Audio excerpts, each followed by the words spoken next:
What's the best way to get from Genesis to Revelation? By studying the entire Bible, of course. But if you had to pick one book of the Old Testament to read before you die, which one would it be? For me, it would be Genesis, because it's the foundation for everything that follows. It tells the story of creation, the fall of man, the flood, the Tower of Babel, Abraham, Isaac, and Jacob, Joseph and his amazing coat. It's all in there. And if you don't know the story of Joseph, that's the one where a guy gets sold into slavery by his own brother, escapes from prison, becomes the Pharaoh's right-hand man, and then saves his family from starvation during a famine. It's like a roller coaster ride of emotions. You will laugh, you will cry, you will be so entertained that you won't even realize how much you're learning about God, about humanity, about good and evil. So, if you only have time to read one book of the Old Testament, make it Genesis.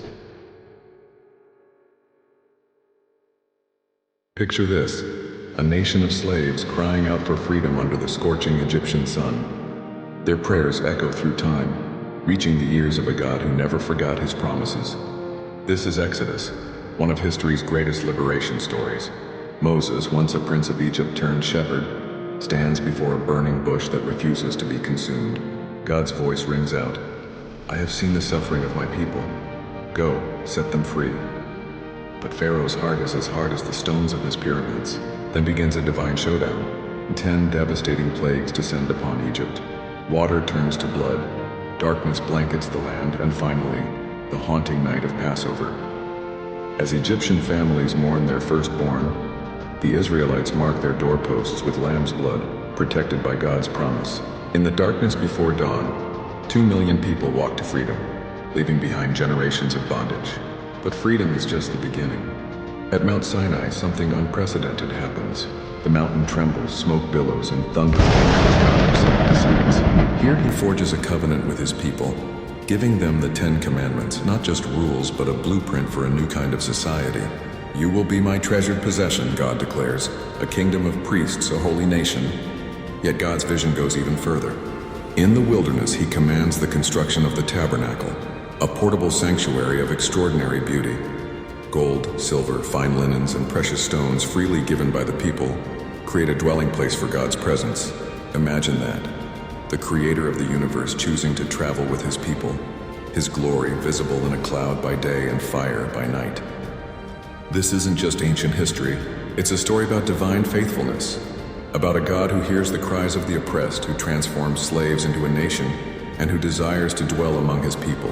The Exodus reminds us that no situation is beyond God's power to redeem, no darkness too deep for his light to penetrate.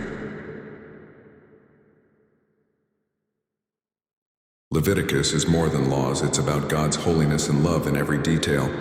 Have you ever wondered why an ancient book like Leviticus still matters today?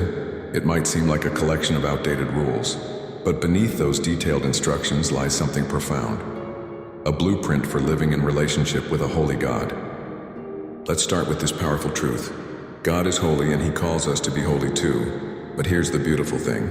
It's not about achieving perfection. When God says, "Be holy because I am holy," he's inviting us into alignment with his heart. It's like a dance where we're learning to move in sync with our divine partner. Think about it. Have you ever tried to clean a stained shirt? Sometimes it feels impossible to get it perfectly white again. That's where the sacrificial system comes in. God in his wisdom knew we needed a way to deal with our mistakes and failures. Every animal sacrifice, every grain offering was like a preview, a trailer for the ultimate sacrifice that would come through Jesus Christ. But Leviticus isn't just about the big spiritual moments. It dives into the everyday stuff too. What we eat, how we stay clean, the way we treat our neighbors, even how we rest. It's like God is saying, "I care about every single detail of your life."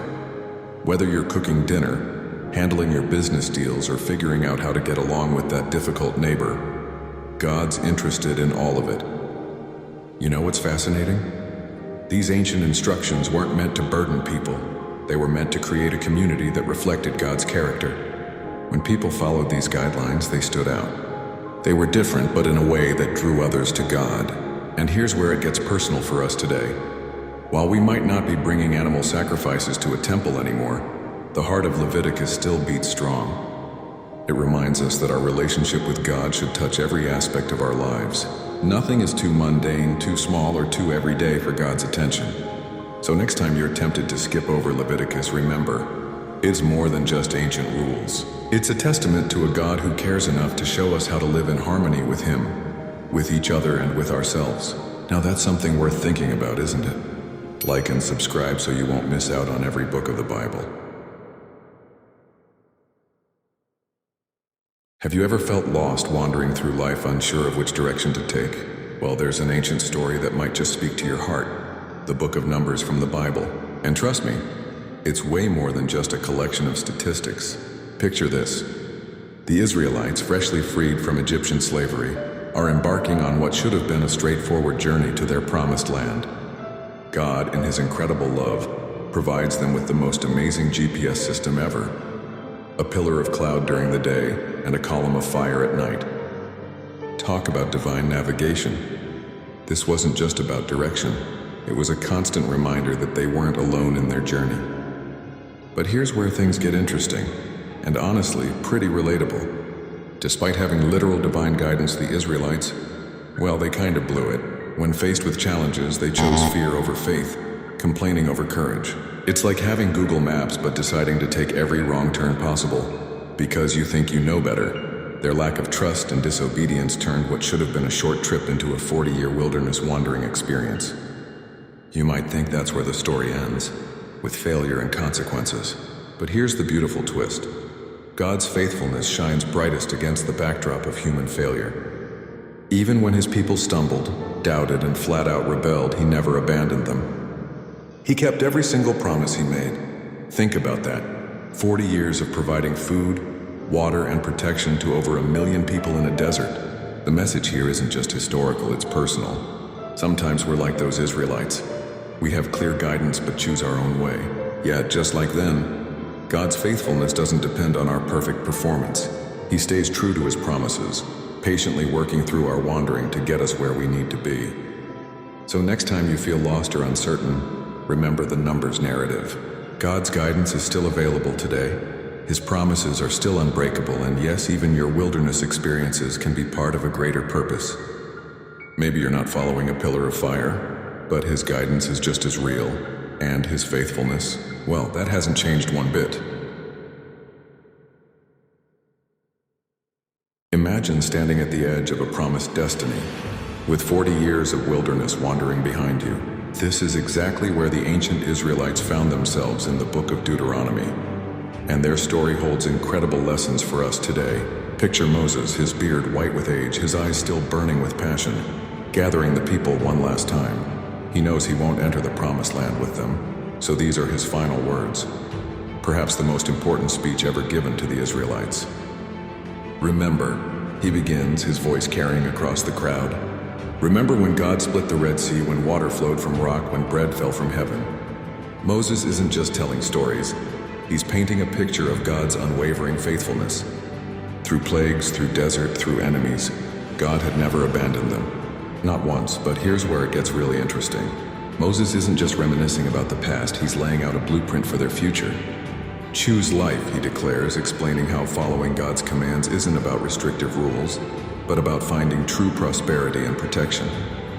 It's like a father teaching his children the secret to living well. When you align yourself with God's ways, blessings naturally follow.